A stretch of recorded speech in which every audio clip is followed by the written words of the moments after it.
আমাদের এবারের আলোচ্য বিষয় মার্কেটিং স্ট্র্যাটেজি। মার্কেটিং স্ট্র্যাটেজি কি? স্ট্র্যাটেজি মানে হচ্ছে কৌশল। তাহলে মার্কেটিং স্ট্র্যাটেজি হচ্ছে যে বাজারজাতকরণের কৌশল, মানে মার্কেটিং এর কৌশলগুলা। মানে আমি একটা প্রোডাক্ট কিভাবে মার্কেটিং করব, কিভাবে মানুষকে খাওয়াবো, কিভাবে আমার কনজিউমার বাড়াবো, সেটা কৌশল। আর যদি এটা কেতাবি ভাষায় বলি তাহলে এটা হচ্ছে যে মার্কেটিং স্ট্র্যাটেজি হচ্ছে লিমিটেড রিসোর্স দিয়ে গ্রেটেস্ট অপরচুনিটি অ্যাচিভ করা। তাহলে সহজ করে যদি বলি তাহলে মার্কেটিং স্ট্র্যাটেজি হচ্ছে যে আমি একটা প্রোডাক্ট কত ভালোভাবে মার্কেটিং করব, কত কম খরচে মানুষের কাছে এটা পরিচিত করব, এবং মানে কি যত সহজ করে আমি মানে যে বিষয়টা প্রচার করব যত কম খরচে, এবং এই কাজগুলো করার জন্য আমি যে কৌশলগুলো অবলম্বন করব সেই কৌশলটাই হচ্ছে মার্কেটিং স্ট্র্যাটেজি। এখন আমরা বুঝবো strategies based on market dominance, অর্থাৎ বিভিন্ন মার্কেট ডমিনেন্সের উপর ডিপেন্ড করে যে মানে স্ট্র্যাটেজিগুলা, মানে কোন কোন মার্কেটের ক্ষেত্রে অথবা আমার বায়ার কিরকম হলে আমি কিরকম স্ট্র্যাটেজি ফলো করব। দেখুন এখানে হচ্ছে 4 রকমের ডমিনেন্স আছে। ফার্স্ট ওয়ান হচ্ছে লিডার। আমি যে কোম্পানির জন্য মার্কেটিং করব, মার্কেটিং স্ট্র্যাটেজিটা প্ল্যান করব, আমি আগে দেখবো যে সেই কোম্পানিটা কেমন, মানে সে কি লিডার নাকি চ্যালেঞ্জার নাকি ফলোয়ার নাকি নিচার। এই বিষয়গুলোর উপর ডিপেন্ড করেই, মানে সে কোন ক্যাটাগরিতে আছে আমার কোম্পানিটা, সেটার উপর ডিপেন্ড করেই আমি আমার কৌশল সাজাবো। দেখুন লিডার মানে আমার যে কোম্পানি, সেই কোম্পানির প্রোডাক্ট যদি অনেক বেশি মানুষ ইউজ করে এবং সে যদি বাজারে একটা প্রভাব বিস্তার করে রাখে, সে হচ্ছে মার্কেট লিডার। যেমন আমরা বলতে পারি যে ইউনিলিভার আমাদের কনজিউমার প্রোডাক্টস এর মধ্যে মার্কেট লিডার। সাপোজ আপনি যদি টুথপেস্ট ধরেন, সাবান ধরেন, তাহলে টুথপেস্টের মধ্যে ইউনিলিভার হচ্ছে মার্কেট লিডার, তেমনি সাবানের মধ্যে ইউনিলিভার হচ্ছে মার্কেট লিডার। ওকে, দেন চ্যালেঞ্জার কারা? মানে তারা লিডার না, বাট তারা কি লিডারের সাথে কম্পিটিশন করে টিকে আছে। সাপোজ লাক্স সাবান এবং কিয়া সাবানও কেয়া বের করে, তাহলে লাক্স হচ্ছে মার্কেট লিডার আর কিয়া সাবান হচ্ছে চ্যালেঞ্জার। মানে তারা লিডারের সাথে তারা কম্পিটিশন করে ব্যবসা করে যাচ্ছে এবং প্রফিট ভালোভাবেই তারা টিকে আছে, চ্যালেঞ্জার। ফলোয়ার, এখন এই যে মার্কেট লিডার এবং মার্কেট চ্যালেঞ্জারকে ফলো করে অনেক কোম্পানি বাজারে এসছে। যেমন আমরা অনেকগুলো সাবান কোম্পানি দেখি, এই মানে নতুন অনেক সাবান কোম্পানি এসছে যেগুলা খুব কম চলে, বাট ওদের যে সাইজ, ওদের যে ডিজাইন, ওদের প্রাইস সবকিছুই এদেরকে ফলো করে, লিডার এবং চ্যালেঞ্জারদেরকে ফলো করে। তাহলে এটা হচ্ছে মার্কেট ফলোয়ার, মানে পরবর্তীতে যারা আসে এবং এসে লিডার এবং চ্যালেঞ্জারকে ফলো করে তারা হচ্ছে মার্কেট ফলোয়ার। যেমন এখন অজ্ঞাত যেসব কোম্পানিগুলো বাজারে সাবান তৈরি করে, এগুলো হচ্ছে মার্কেট ফলোয়ার। নিচের মানে যে মোটামুটি উঠে আসতেছে অথবা উঠবে করে চিন্তা করতেছে, মানে অল্প স্বল্প করে করতেছে, অল্প স্বল্প করে ওরা প্রচার করতেছে, ওরা হচ্ছে লিডার। তাহলে আপনি যে কোম্পানির জন্য মার্কেটিং স্ট্র্যাটেজি সাজাবেন, মার্কেটিং প্ল্যান করবেন, তো আপনাকে আগে বুঝতে হবে যে আপনার কোম্পানিটা কি মার্কেট লিডার নাকি মার্কেট চ্যালেঞ্জার নাকি ফলোয়ার নাকি নিচার। এটার উপর ডিপেন্ড করেই আপনি আপনার স্ট্র্যাটেজি সাজাবেন। যেমন মার্কেট লিডার সে তো অলরেডি মার্কেট শেয়ার তার আছেই, তো তার স্ট্র্যাটেজি একরকম হবে। যে মার্কেট চ্যালেঞ্জার তার স্ট্র্যাটেজি একরকম হবে, ফলোয়ার এবং নিচার।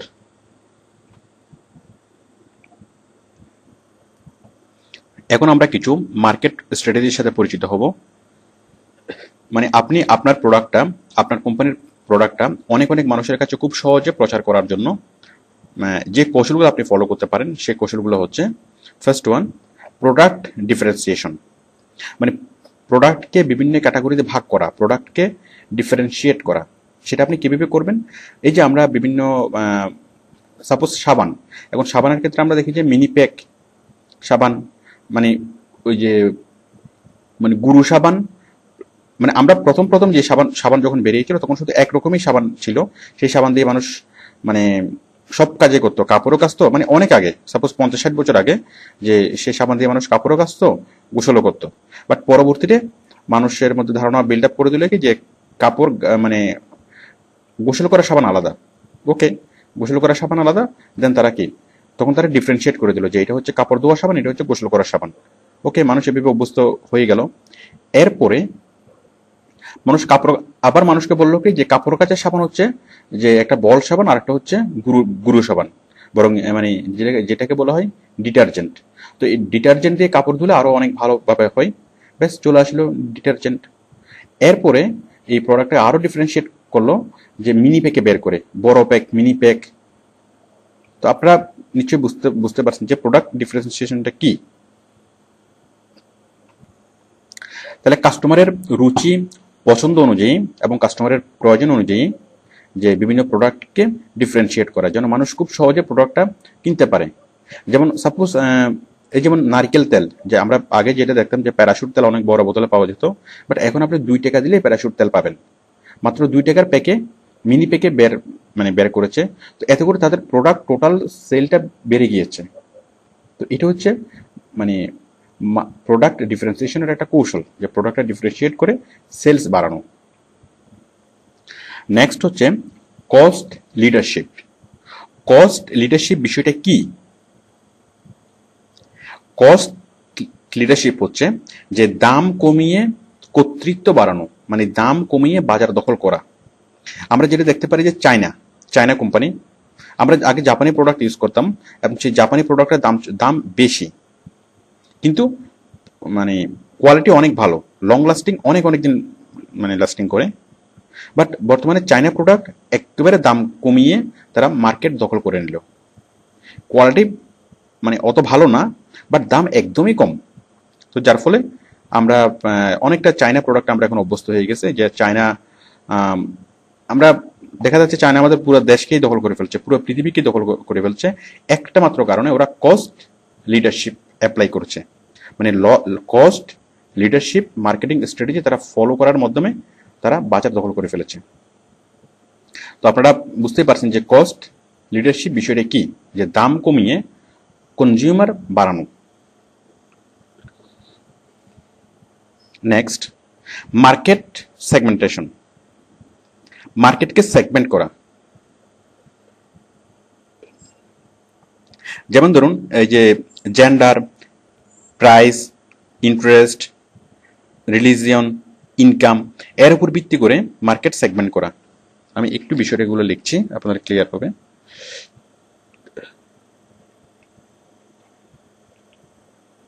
জেন্ডার, প্রাইস, ইন্টারেস্ট, রিলিজিয়ন এবং ইনকাম। মানে আপনার যে কাস্টমাররা বিভিন্ন রকম থাকতে পারে।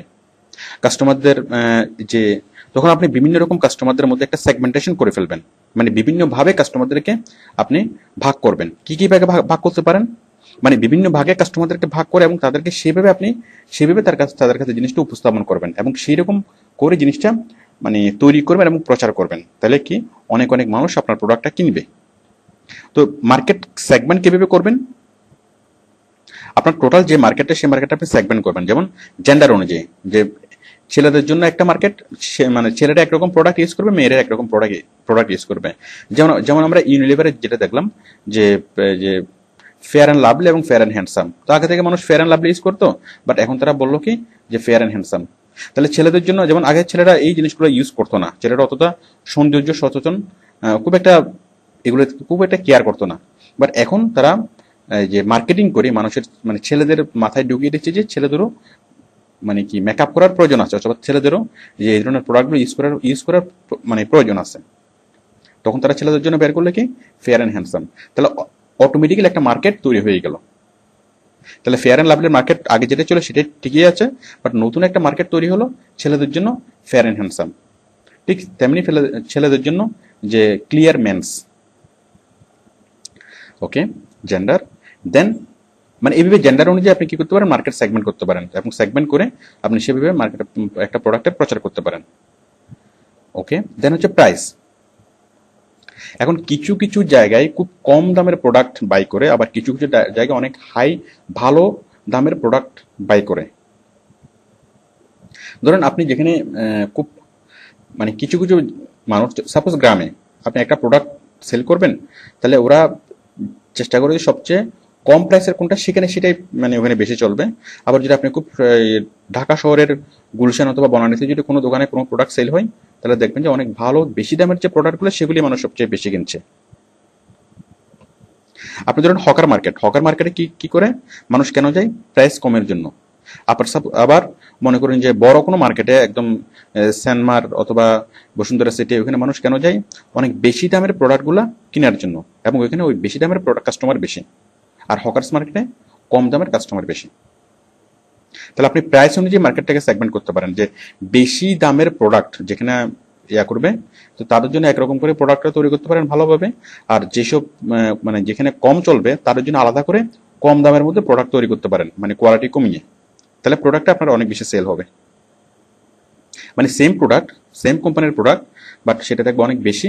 যেমন দেখেন আমরা যে বাল্ব কিনি, এনার্জি বাল্ব কিনি, এবং এনার্জি বাল্বে আমাদেরকে যদি গ্যারান্টি ওয়ারেন্টি দেয়, সেক্ষেত্রে প্রাইসটা বেশি হয়।